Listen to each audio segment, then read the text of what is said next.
All right, so let's look at another case of radiology, shall we? So let's read this presentation. Here we have a 20-year-old male that is presented with lethargy, night sweats, and hemoptysis. So B symptoms. Let's look at the chest X-ray that was ordered for this patient.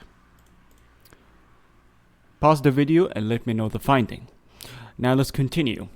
So the first abnormality, the very obvious abnormality that can be seen here is that in this chest X-ray that is taken on a PA view, although the patient, he's slightly rotated, typically on a PA view, people are standing, they're in erect position, and they're taking full inspiration. But in the case of this patient, he's standing, but he's slightly rotated. So some parts of the image, they're not as clear. But regardless, it's clear enough to distinguish the finding that is seen in this image. So in a case of a chest X-ray, PA view, here we have the presence of multiple nodules. You see these tiny little nodules that are present within the lungs interstitium on the right side as well as the left side. Widespread nodules, tiny little nodules that are spread across the entire lungs interstitium on the right side as well as the left side. And so you can appreciate the finding that we see here. I want you to compare this X-ray with another X-ray that showcases the normal interstitium. Look at this X-ray. Here, look at the normal interstitium here. Look at it right here. Compare this image to this image. You can see the difference. Normally in the lungs interstitium, there is alveoli and bronchioles and bronchi, which are composed of air, and they are black on X-ray, so they tend to be invisible, the structures. There's only air.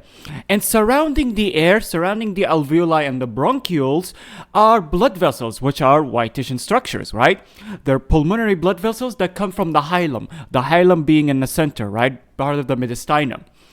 And there are lymph nodes that are typically overlapping the pulmonary blood vessels in the center. But typically, in most cases, you'll see some whitish structures that are spreading towards the periphery. These are pulmonary blood vessels that are tapering. They're branching out. And as they branch out, they become less and less visible because they get smaller in size.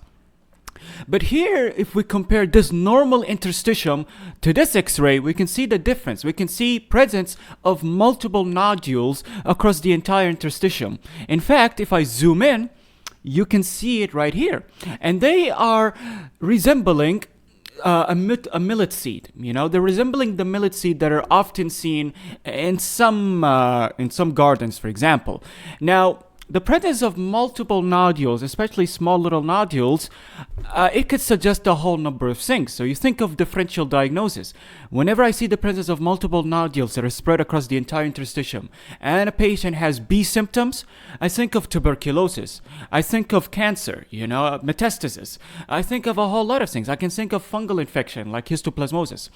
So in the case of this one, you could say the most likely diagnosis could be miliary TB, which is a bad thing, because miliary TB suggests that you have tuberculosis that is spreading across the body via blood. So it's a systemic infection, Of course, you can confirm your findings through doing a CT scan, where you can really tell that these are millet seeds or these are tiny little nodules that are spread across the entire lungs interstitium. So the case presentation showcases a miliary TB. You can tell whether it's miliary TB or suspect a finding of miliary TB on an X-ray, but you can confirm it through a CT scan. That's pretty much it.